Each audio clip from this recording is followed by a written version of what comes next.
Bab 806. Usir dia. Karen Zhu ketakutan dengan kata-kata manajer umum restoran barusan.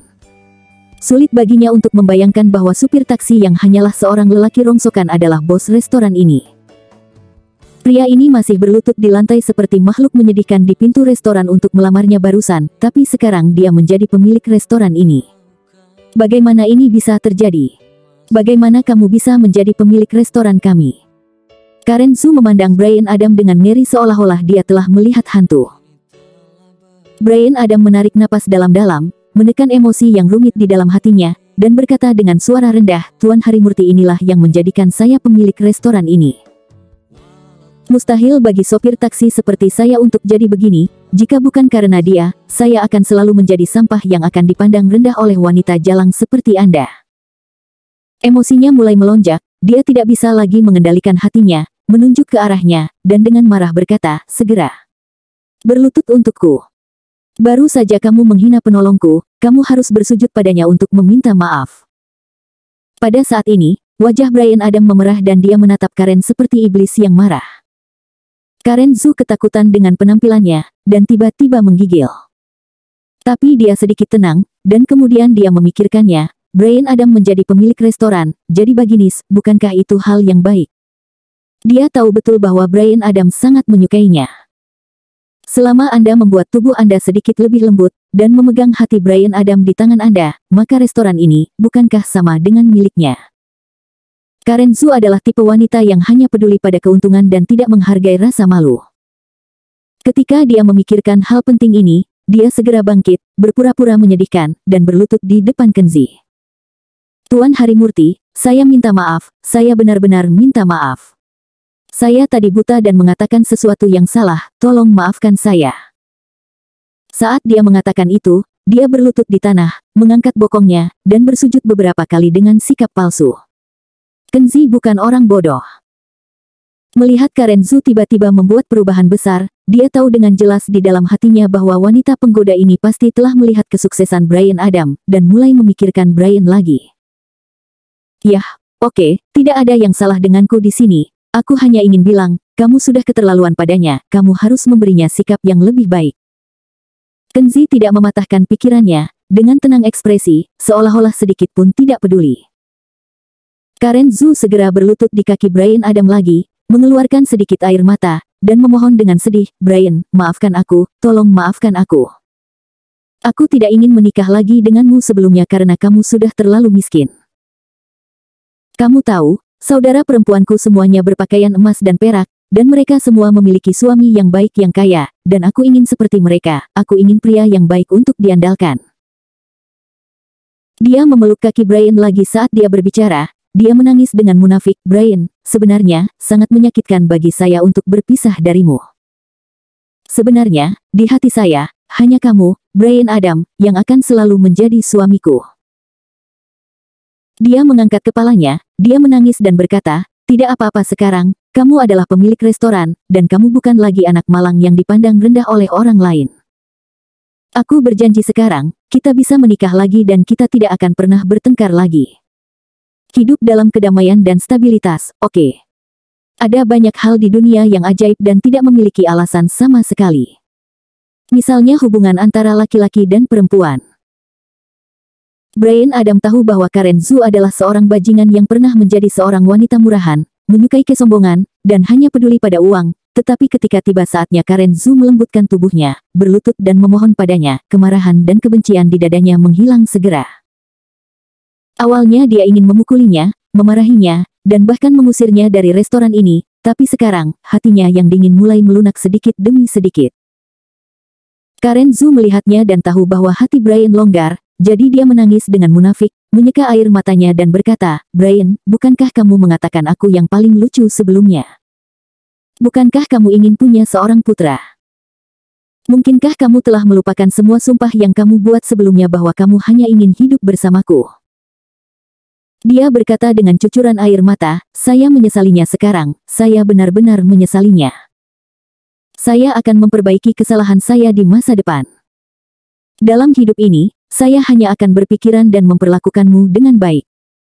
Jangan marah lagi, maafkan aku, ayo menikah lagi." Aku bersumpah, aku akan tinggal di rumah dengan sepenuh hati sebagai seorang istri dan melahirkan seorang putra untukmu. Dia menghentikan tangan Brian, menangis dan menatapnya dengan air mata. Brian Adam tidak bisa mengeraskan hatinya sama sekali, dan rasionalitasnya mengatakan kepadanya bahwa ini menyebalkan, dan dia tidak percaya sepatah kata pun yang dikatakannya. Tapi secara emosional, saya merasa sedikit enggan. Bagaimanapun, dia dulu menikahinya, memulai sebuah keluarga, dan memiliki kehidupan pernikahan yang bahagia. Di bawah keterikatan, dia tidak punya pilihan selain melihat Kenzi dengan mata yang memalukan, ingin mendengar pendapatnya. Kenzi memandang ke depan seolah-olah dia tidak melihat matanya, dan berkata dengan santai, kamu memutuskan urusan keluargamu sendiri. Aku hanya memberimu referensi. Menurut fisiognomi, dagunya setajam telur angsa, dan matanya bunga persik dan sudut matanya terangkat. Dia adalah tipikal wanita yang tidak pernah puas dan genit. Wanita seperti ini posesif, sangat tidak tahu malu dan baik dalam merayu pria. Jika kamu bersamanya di masa depan, kamu harus bersiap untuk sering-sering berbagi dengan pria lain. Dia memandang Brian Adam, tersenyum dan berkata, percayalah, selama kamu bertekad dan cukup sabar menerima itu, kamu masih bisa hidup bahagia bersamanya. Mendengar ini, dia menemukan bahwa Brian Adam memandangnya dingin dan keras. Hati Karen Zhu tenggelam, mengetahui bahwa sesuatu yang buruk akan terjadi. Dia buru-buru berkata, Brian Adam, jangan percaya padanya, dia berbicara omong kosong, dia memfitnah. Brian Adam berkata dengan acuh tak acuh, keluar, aku tidak ingin melihatmu lagi, restoran ini juga tidak bisa menerimamu. Brian Adam, jangan percaya padanya, aku bukan wanita seperti itu. Karen Zhu benar-benar panik. Dia ingin menjinakkan Brian dan kemudian bisa memiliki restoran, tetapi dia tidak mengharapkannya sama sekali bahwa hanya karena dia disihir oleh bajingan itu, sekarang bahkan pekerjaan bagus bergaji tinggi di restoran pun hilang. Hal semacam ini sama saja dengan menghancurkan pekerjaannya, memotong uangnya, tidak kurang dari menggali kuburannya. Brian Adam hanya menggelengkan kepalanya, matanya tegas dan dingin. Karen Zhu panik, dia melompat, menunjuk ke Kenzi, dan memarahi dengan gigi terkatuk, bajingan, kamu berani mengunyah lidahmu, aku akan merobek mulutmu hari ini. Dia memamerkan giginya seperti wanita gila. Dia bergegas maju, tetapi pada saat ini, Brian Adam menamparkan wajahnya dengan keras, menyebabkan dia berteriak dan jatuh ke lantai. Brian Adam menunjuk ke arahnya dengan marah dan berkata, aku sudah lama menahan diri. Aku sudah tahan dengan segalanya meski kamu meremehkanku dan mengkhianatiku. Tapi jika kamu menyinggung penolongku, aku harus memukulmu sampai mati. Seperti yang dikatakan Brian Adam, dia bergegas, menjambak rambutnya, dan menamparkan wajahnya terus-menerus, membuat pipi Karen Zhu merah dan bengkak, darah mengalir dari mulutnya, dan dia melolong seperti babi. Buang jalang ini dan suruh dia pergi. Akhirnya, di tengah deru suara Brian, beberapa satpam yang mendengar perintah tersebut membawa Karen Zhu keluar, mendorongnya keluar dari restoran, dan melemparkannya ke pinggir jalan seperti anjing mati. Untuk sesaat, Karen Zhu duduk di tanah dan menangis seperti wanita gila yang mempermalukan dirinya sendiri, menarik tatapan jijik dan menghina yang tak terhitung jumlahnya. Bab 807. Mulai sekarang, aku akan selalu menjadi pelayanmu. Setelah makan malam, Brian Adam menemani Kenzi meninggalkan restoran. Meskipun restoran masih memiliki banyak pekerjaan yang harus dilakukan, pemilik baru perlu untuk mengambil alih, tetapi dia masih meninggalkan urusan ini, mengemudikan taksi sendiri, dan membawa Kenzi kembali ke gedung apartemen. Setelah tiba di apartemen Kenzi, Brian Adam tidak langsung pergi, tetapi secara sukarela dan sadar membuatkan teh untuk Kenzi, mengambil kain pel, dan melakukan pekerjaan rumah lainnya untuk Kenzi. Nyatanya, pekerjaan rumah ini tidak perlu lagi dilakukan oleh Brian Adam. Lagi pula, Brian Adam telah melayani Kenzi selama berhari-hari berturut-turut. Masalah sepele yang memeras ongkos taksinya sebelumnya bisa dikatakan telah terbayarkan. Kenzi menatapnya, meletakkan cangkir tehnya dan berkata, kamu adalah pemilik restoran Red Lantern sekarang, dan kamu memiliki beban kerja yang berat di masa depan, waktumu akan sangat sibuk, jadi di masa depan, jangan datang ke sini untuk melakukan sesuatu untukku lagi. Brian Adam menggelengkan kepalanya, mengepel lantai, dan berkata, pada saat itu telah disepakati, bahwa jika Anda tinggal di Pulau Hong Kong bahkan selama sehari pun, saya akan datang dan melakukan sesuatu untukmu selama sehari itu. Tidak peduli seberapa sibuk, aku harus datang. Kenzi tersenyum dan berkata, jangan bodoh. Aku memintamu untuk menjadi pelayanku saat itu, hanya untuk memberimu pelajaran yang mendalam, sehingga kamu dapat memperbaiki kesalahan sebelumnya dan membangun konsep hidup yang benar. Setelah sekian hari, saya menemukan bahwa kamu telah mengoreksi diri dengan baik, setidaknya tidak lagi memiliki mental oportunistik dan ingin untuk mengambil keuntungan dari orang lain. Sekarang kamu fokuslah untuk menjadi pemilik restoranmu, ini adalah jalan yang benar untukmu. Selama kamu rajin, saya akan selalu merasa sangat senang jika kamu mengabdikan diri pada jalan yang benar. Dia bangkit saat dia berbicara, dan berjalan untuk menepuk bahu Bryan Adam. Oke, letakkan pelnya. Masih banyak kerjaan di restoran. Cepat dan kembalilah, jangan datang ke sini lagi. Bryan Adam memandanginya, lalu pergi ke tempat lain dengan kain pel di tangannya, terus mengepel lantai dengan kepala menunduk, dan berkata, itu tidak mungkin, kamu tinggal di sini sendirian, dan kamu butuh seseorang untuk mengurusmu. Aku masih akan datang besok. Kenzi berkata sambil tersenyum, aku punya tangan dan kaki, dan aku bukan anak kecil lagi. Apa aku perlu kamu untuk menjagaku? Bryan Adam tidak peduli, dia pergi ke balkon lagi untuk mengumpulkan pakaian. Melihatnya seperti ini, Kenzi berhenti berbicara dengannya, meletakkan cangkir tehnya, berjalan ke balkon, dan menyeret Bryan Adam ke pintu. Hei, Tuan Kenzi, Tuan Harimurti. Bryan Adam tidak sekuat Kenzi, dia tidak dapat membebaskan diri, jadi dia hanya diam di depan pintu dan menolak berjalan. Tuan Harimurti, saya bisa pergi hari ini, tapi aku harus datang besok. Sudah kukatakan untuk tidak datang ke sini lagi, kenapa kamu tidak mendengarkan? Aku punya tangan dan kaki, dan aku bisa memasak sendiri, tidak peduli apa, aku lama di jalanan untuk makan sendirian, aku tidak perlu kamu datang dan menggangguku. Ayo, berhenti bicara, jangan bertingkah seperti wanita. Kenzi mulai tidak sopan, mendorong dan langsung mengusir Bryan Adam keluar ruangan. Kalau begitu, Tuan Harimurti, jangan memasak sendiri, dan jangan pergi ke jalan untuk makan. Besok waktunya makan malam, saya akan membawakan Anda makanan dari restoran. Saya pandai memasak. Saya akan memasak untukmu. Kamu bisa memakannya. Jangan repot-repot. Bryan Adam meneriakkan beberapa patah kata di luar pintu, tetapi sebelum dia selesai, pintunya dibanting hingga tertutup. Keluar, jangan terus mengoceh, aku lelah mendengarkan ocehamu. Suara tidak puas Kenzi datang dari dalam pintu. Melalui pintu yang tertutup, Bryan Adam berdiri di luar pintu untuk waktu yang lama, hatinya sangat tersentuh. Jika bukan karena Kenzi, dia tidak akan memiliki masa depan, dan akan tetap menjadi Bryan Adam yang bingung dan putus asa. Jika bukan karena Kenzi, dia tidak akan bisa berdiri, dia juga tidak bisa berbangga, dia akan selalu menjadi pria yang tidak berguna yang dibenci oleh mantan istrinya. Justru karena kemunculan Kenzi dalam hidupnya sehingga ada cahaya dalam hidupnya, dia bukan lagi Bryan Adam yang dipandang rendah oleh orang lain, tetapi bos sebuah restoran mewah, dia bisa mengenakan jas dan berpenampilan seperti pria dengan dada terangkat. Kehidupan seperti ini adalah kehidupan yang diimpikannya, kehidupan dengan perjuangan, kerja keras, dan harga diri. Dia diam-diam bersemangat, dan tanpa sadar mengepalkan tinjunya, Tuan Kenzi Harimurti, Anda mengatakan bahwa Anda ingin saya menjadi pelayan Anda. Mulai hari ini, saya akan terus jadi pelayan Anda.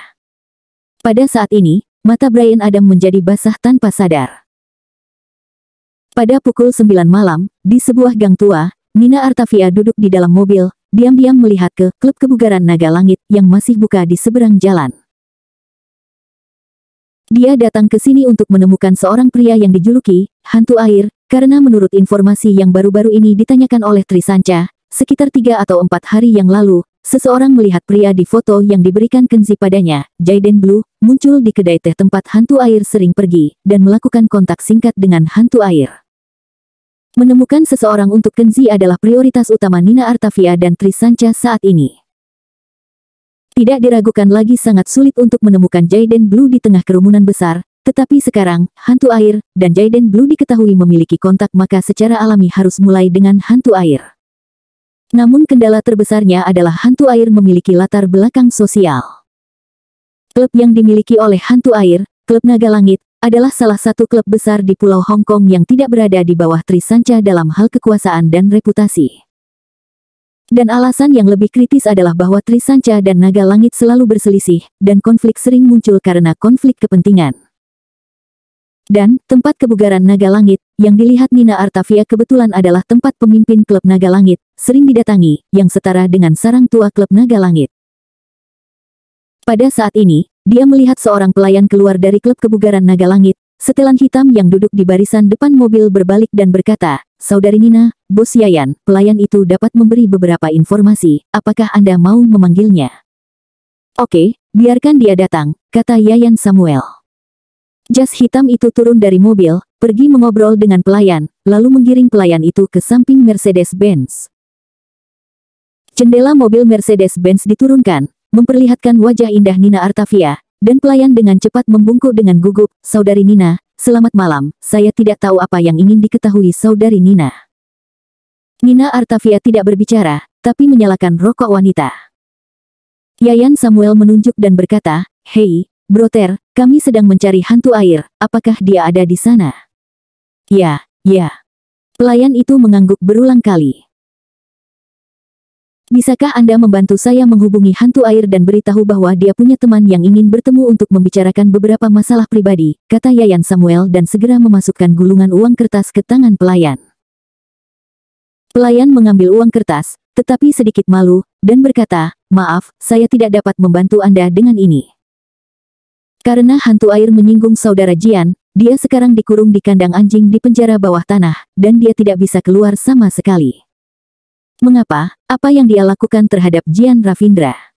Yayan Samuel bertanya. "Aku tidak tahu banyak tentang itu." Pelayan itu menggelengkan kepalanya dan berkata, "Itu terjadi sore ini, dan aku tidak tahu mengapa. Saudara Jian sendiri memukuli hantu air dengan buruk, dan kemudian memasukkannya ke dalam seekor sangkar anjing." Pelayan membungkuk, "Saudari Nina, Tuan Yayan, jika saya tidak punya hal lain untuk dilakukan, saya harus pergi. Jika orang-orang Saudara Jian melihat saya memiliki kontak dengan orang-orang dari Trisanca, saya mungkin dalam masalah." Setelah selesai berbicara, pelayan itu menundukkan kepalanya dan buru-buru berjalan ke arah lain, seperti pencuri, seolah takut ketahuan. Yayan Samuel melihat klub kebugaran Naga Langit dengan lampu neon, mengerutkan kening dan berkata, "Ini merepotkan, hantu air telah dikurung oleh Jian Ravindra, bagaimana kita menemukannya?" "Apa yang dilakukan Jian Ravindra? Hantu air adalah adiknya, mengapa memasukkan adik laki-lakinya ke dalam kandang anjing?" Sambil berbicara, Nina Artavia keluar dari mobil dan berkata, "Asin, pergilah ke bagasi mobil untuk mendapatkan hadiah yang murah hati, dan temani aku masuk untuk bertemu Tuan Jian Ravindra. Saudara Yayan, kamu tetap di dalam mobil, tunggu dan lihat apa yang terjadi." Yayan Samuel terkejut, dan bergegas keluar dari jalan masuk. "Nina, sangat berisiko bagimu untuk melakukan ini. Kita dan Jian Ravindra punya masalah dengan klub, jika Anda pergi saya khawatir akan sangat berbahaya bagimu memasuki sarang lamanya." "Seharusnya tidak ada masalah besar, orang yang bertanggung jawab atas Trisanca akan mengunjungi secara langsung, saya yakin Jian Ravindra akan merawat satu sama lain dengan sopan dan tidak akan mempermalukan saya, seorang wanita yang lemah." Nina Artavia berkata dan memimpin jas hitam dengan hadiah itu, berjalan ke seberang jalan dengan pinggang bergoyang. Yayan Samuel mengikuti dari dekat dan membujuk, "Nina, saya masih berpikir ini tidak aman. Mengapa Anda tidak menelepon Tuan Kenzi dan membiarkannya menemani Anda? Akan jauh lebih aman bersamanya." "Tidak, jangan ganggu dia." Nina Artavia tidak berhenti, dan terus berjalan ke depan, "Ini hanya hal kecil, jangan mengganggu Tuan Harimurti.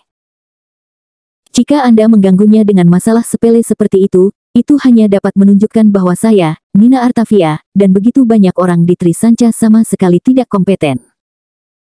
Yayan Samuel tidak mengatakan apa-apa, dia hanya bisa berhenti di tempatnya, menatap tak berdaya pada punggung Nina Artavia yang berjalan ke gerbang klub kebugaran Naga Langit.